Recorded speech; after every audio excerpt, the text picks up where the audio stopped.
Hey guys, welcome to study in brief. इस video के अंदर हम वो सारे फैक्टर्स के बारे में पढ़ेंगे जो कि प्राइसिंग को अफेक्ट करते हैं। So the very first factor is cost of production. मान लेते हैं बेसिकली कॉस्ट ऑफ प्रोडक्शन क्या होता है, वो प्राइस, ठीक है, वो कॉस्ट जो कि एक प्रोडक्ट को प्रोड्यूस करने में आती है, ठीक है। एंड ये क्या होता है, एक क्रूशियल फैक्टर होता है जो कि हमारी प्राइस को डिटरमाइन करता है। बेसिकली जब भी आपकी अगर कॉस्ट ऑफ प्रोडक्शन हाई होगी तो आप जो प्राइस होगी वो अपने कंज्यूमर से हाई चार्ज करोगे ताकि आप उसमें अपना प्रॉफिट मार्जिन भी क्रिएट कर सको। अगर आपकी कॉस्ट ऑफ प्रोडक्शन लो होगी तो आप कंज्यूमर से एक अफोर्डेबल प्राइस जो है चार्ज करोगे, जिससे आपका जो मार्जिन होगा वो भी अच्छा खासा जनरेट होगा। तो कॉस्ट ऑफ प्रोडक्शन जो होता है वो प्राइसिंग को अफेक्ट करने में बहुत ज़्यादा अहमियत रखता है। सेकेंड फैक्टर है competition. अब the level of competition in the market can significantly impact pricing. जो जिस भी मार्केट में आप वर्क कर रहे हो, जिस भी फील्ड के अंदर आप पर्टिकुलर फील्ड के अंदर घुसे हुए हो, उस फील्ड के अंदर क्या लेवल ऑफ कंपटीशन चल रहा है वो भी इम्पैक्ट करते हैं प्राइसिंग डिसाइड करने में कोई भी प्रोडक्ट या सर्विस की। मान लेते हैं कि अगर आपकी मार्केट के अंदर मैनी कॉम्पिटिटर्स हैं, आपके बहुत सारे कॉम्पिटिटर्स हैं, तो कंपनी को क्या होगा, बेसिकली कंपनी वहाँ पर लोअर प्राइस चार्ज करेगी अपने कंज्यूमर से ताकि जो कंपनी है वो ज़्यादा टाइम तक लॉन्ग रन में क्या कर सके, बेसिकली अपनी मार्केट में एक पोजीशन को जनरेट कर सके, मार्केट में रिटेन रह सके, रिमेन रह सके, ठीक है। वो लोअर प्राइस क्यों चार्ज करेगी कंपनी, ताकि वो अपने कंज्यूमर को अट्रैक्ट कर सके कि हम अफोर्डेबल प्राइस में आपको गुड क्वालिटी का प्रोडक्ट देते हैं, ठीक है। Now the third one is consumer demand. अब यहाँ पे क्या होता है, अगर सप्लाई चेंज होती है या फिर डिमांड चेंज होती है तो इससे भी हमारा बहुत ज़्यादा अफेक्ट पड़ता है प्राइसिंग में। If there is a shortage of the product companies increase the price.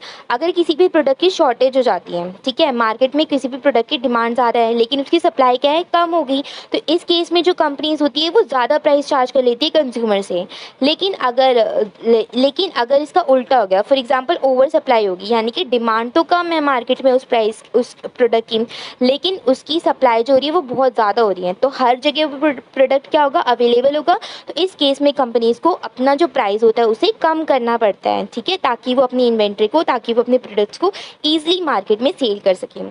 Now the next one is perceived value. जो परसीव्ड वैल्यू होती है वो भी कोई भी प्रोडक्ट या फिर सर्विस के प्राइस को अफेक्ट करती है। कैसे अफेक्ट करेगी, यहाँ पे मान लेते हैं कि कोई भी कंज्यूमर है एंड उसको ये बिलीव है कि जो भी प्रोडक्ट या सर्विस को रेंडर कर रहा है, ले रहा है, उसकी हाई वैल्यू, यानी कि वो जो सर्विस है वो अच्छी खासी सर्विस है, गुड क्वालिटी का प्रोडक्ट वो है, ठीक है, एंड उसकी जो कॉस्टिंग होनी चाहिए वो भी ज़्यादा होनी चाहिए क्योंकि बहुत ही अच्छी क्वालिटी है उस प्रोडक्ट की। तो इस केस में जो कंपनीज होती है वो अपने कंज्यूमर से हाई प्राइस की डिमांड कर सकती है, हाई प्राइस इजीली चार्ज कर सकती है।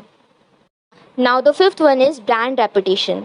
अब जो ब्रांड रेपुटेशन होती है वो भी हमारी प्राइसिंग को कहीं ना कहीं बहुत ज़्यादा अफेक्ट करती है। क्यों, अगर मान लेते हैं जो ब्रांड है वो वेल स्टैब्लिश्ड है, काफ़ी टाइम से लॉन्ग रन में मार्केट में सर्वाइव कर रही है, गुड रेपुटेशन बना चुके हैं, कंज्यूमर्स के मन में एक बिल्ड कर चुकी है ट्रस्ट कि इसका जो प्रोडक्ट है वो अच्छा भी है, सब कुछ है, ठीक है। तो इस केस में भी कंपनीज़ के पास ये चॉइस होती है, ये ऑप्शन होता है कि कंपनीज़ जो है वो हायर प्राइस अपने कंज्यूमर से चार्ज कर सकती है क्योंकि कंपनी जो है वो ऑलरेडी एक ब्रांड क्रिएट कर चुकी है मार्केट के अंदर।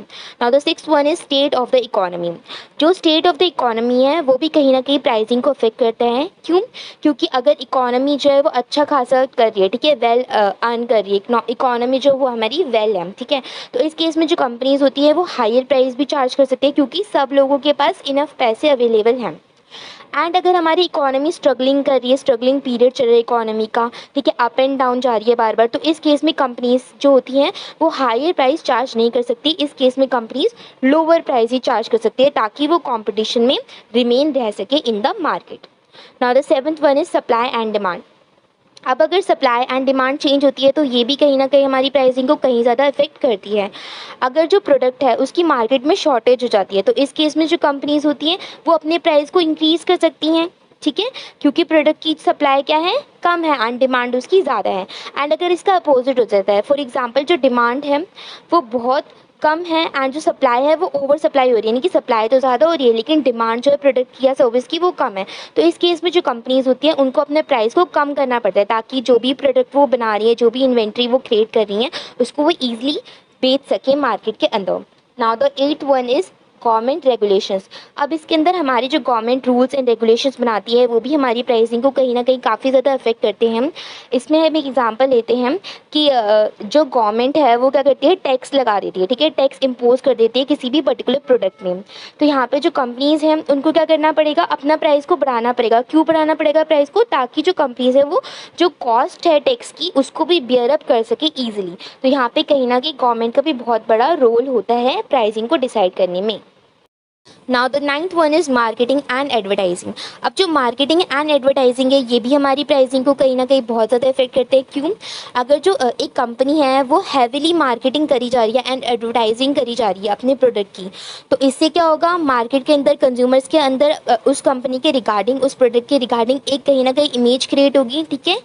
वो कहीं ना कहीं उनके प्रोडक्ट के बारे में वो जानेंगी कि कंपनी किस बारे में। तो इसमें क्या हो सकता है, जो कंपनी होती है उसके पास एक गुड चांस होता है कि वो अपने प्राइस को इंक्रीज़ कर सकते हैं, ताकि जो भी मार्केटिंग में पैसा खर्च हुआ है, जो भी एडवर्टाइजिंग करने में पैसा खर्च हुआ है, उसको कंपनी ईजिली कवर अप कर सके।